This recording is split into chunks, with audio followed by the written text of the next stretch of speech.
Good morning, everyone. Happy Wednesday morning to you. Hope your week is going absolutely fantastically. My name is Don K. Preston. I am the president of Preterist Research Institute of Ardmore, Oklahoma. Two things. Don't forget the two-book special, Into All the World, Then Comes the End, The Last Days Identified. Do you realize how fast March is getting away from us here? So regularly, $33, almost $34 if you purchase separately. For the rest of March 2019, total delivered price. Nothing extra, nothing added, $25. Go to my website, donkpreston.com, BibleProphecy.com, and order the books, $25 total. Secondly, pardon me, don't forget, April the 11th, I will be having a 2-hour formal YouTube debate with my friend Joel Sexton. Pardon me. Joel is a former preterist. He says that he has discovered the fallacy, the fundamental error of the full preterist view. So we'll be debating that. So you don't want to miss that. William Bell will be the moderator of that debate. Again, it will be a live 2-hour formal YouTube debate. Each man allotted the same amount of time, etc., etc. Much in the format like my debates with Dr. Michael Brown and others. Okay? So you don't want to miss that. April the 11th. The specific times, and of course the link will be provided later. So just be looking for that. All right. We are discussing whether or not the disciples asked about the end of the current Christian age in Matthew chapter 24, verse 3. Jesus predicted the fall of Jerusalem and the destruction of the temple. In direct response, the disciples asked, "Tell us, when shall these things be? What shall be the sign of your coming and the end of the age?" Now, let me express this extremely simply one more time. Because it's so simple, it is so profound. I have used this argument in one debate after another. I have never had a single substantive response. Now, I've had all sorts of obfuscatory, evasive answers. I've had ridicule. I've had sarcasm. I've never had a biblical answer. If the current Christian age has no end, then how could the disciples be asking about the end of the current Christian age? Or to put that another way, the disciples asked about the end of the age, but the Christian age has no end. Therefore, the disciples were not asking about the end of the Christian age. And they were not asking about the end of time. It's really that simple. Now, I've shared with you several Old Testament passages that talk about that when the kingdom of heaven would be established among men on earth, teaching, evangelizing, pardon me, that kingdom would never pass away. It would have no end. There would be no end of evangelism, no end of the growth of the kingdom. In Luke chapter 1, 32 and 33, the angel appeared to Mary to tell her about the child to be born of her. And the angel told her, "He will be great, shall be called the Son of the Most High, or the Son of the Highest. And the Lord God will give him the throne of his father David." Point number one, Christ would be seated on the throne of David. Point number two, he will reign over the house of Jacob forever. Well, the house of Jacob here is a euphemism or a paraphrastic statement for saying all 12 tribes of Israel. In other words, it's the restored house of Israel. He will reign over the house of Israel forever. Pardon me. Now watch this. "And of his kingdom there will be no end."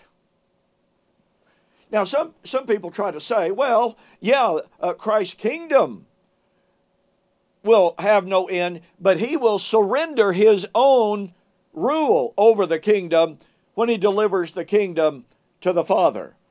That's a misunderstanding of 1 Corinthians 15, in my opinion. Jesus will never abdicate his throne. Never. This is Luke 1, 32 and 33, or, 31. 32 to 33, excuse me, is somewhat of a parallelism. He will sit on the throne of his father David forever, and that means that's his kingdom, and his kingdom has no end. That means his sitting on the throne of David has no end. And let's be very, very clear here.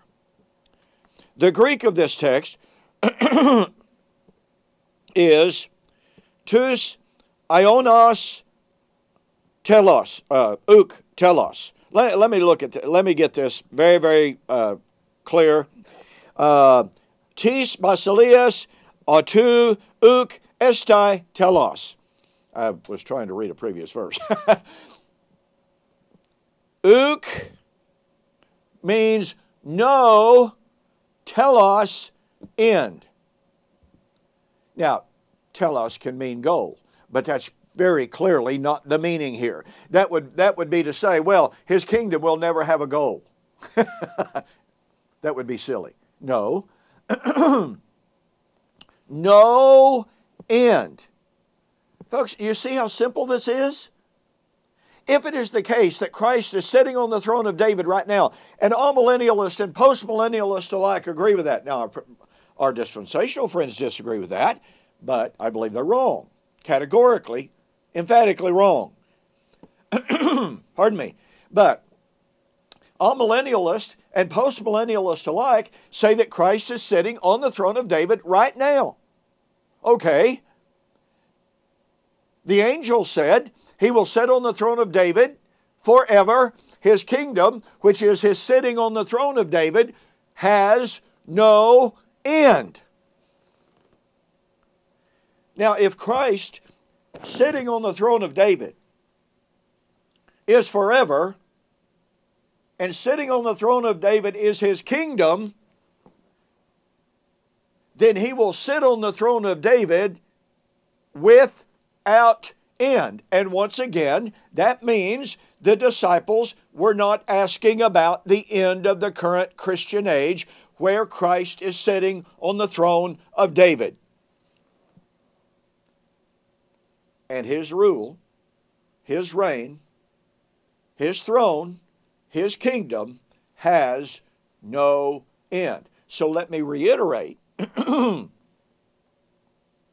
When men such as Ken Gentry set out to write a book, as he is currently doing, to prove that the disciples were asking about the end of the Old Covenant age, as well as the end of the New Covenant age, when Christ ostensibly surrenders the kingdom to the Father and is no longer sitting on the throne of David, guess what? They are prima facie false. Let me reiterate this because you really have to catch the power of it. The kingdom of Christ, sitting on the throne of David, has no end. And thus, once again, we're not living in the last days, and the end is not the Christian age or the end of the Christian age. It was the end of the Old Covenant age that came with the demise and destruction of Jerusalem and the Old Covenant temple. Get yourself a copy of these two books and be amazed at the power and the multiplicity of evidence to prove that assertion. Okay? Go to my website, donkpreston.com, BibleProphecy.com, and order the books. You will be glad that you did. And of course, we've got more. So I'll see you on the flip side.